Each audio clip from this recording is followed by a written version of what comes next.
and God, that ages me slightly. Well, just a bit, actually. Oh yes, flip up the lid and you can see what you're doing.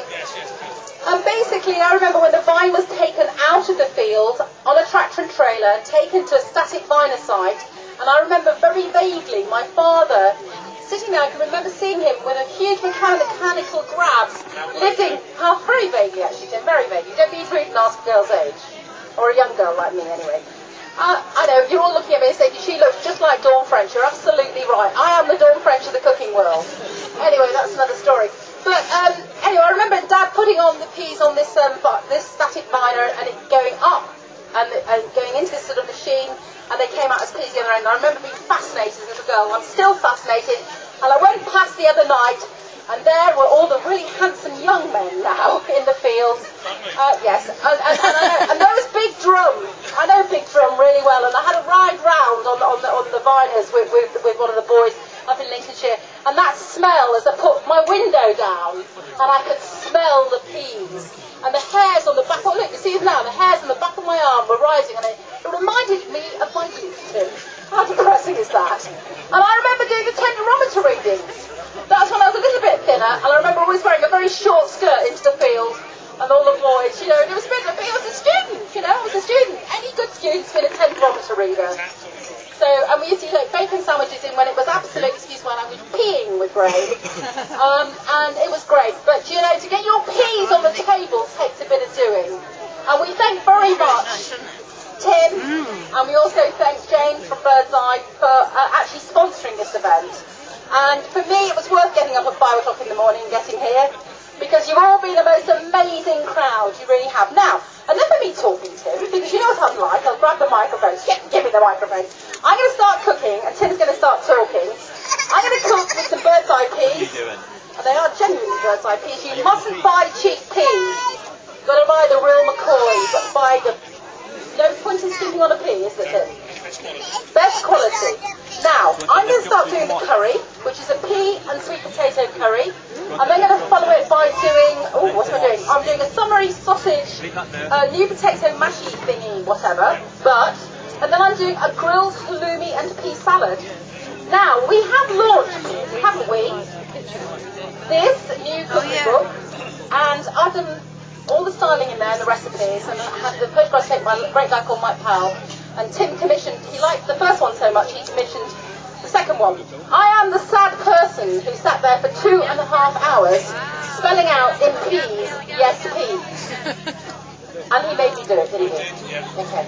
Right, I'm going to get cooking, you're going to get talking. Okay. Right, thank you very much, Rachel. Oh, you're on the lead. You're on the lead. Never on the lead. Never on the lead. We've got to just mention this. We're cooking with your local rapeseed oil. This is Hill Farm oil. Now, we've got the man himself here, Mr. First, but he actually didn't believe me, but I sussed him out this morning because he supplies it in the local shop here at Peasenhall, and I've done a lot of work with them. So in all the recipes, it's rapeseed oil. So let's have some of that wonderful Hill Farm oil to start with. Okay, right. Well, again, we've had such a fantastic day here. We just had that short, sharp shower while they were doing the World Podding Championships, which looked to be going right the way down to the wire. Well done to all those involved with that. Well done to everyone who's been involved in organising this fantastic event. Sally, who has been an absolute star, dashing around all over the place. I can see she's got a beer in her hand, so she must be happy over there. And our lady in the pea costume over there as well, which is fantastic. Now, how many people around here think that they're average? Yeah, right, well, if you're average, then you eat around about 9,000 peas a year.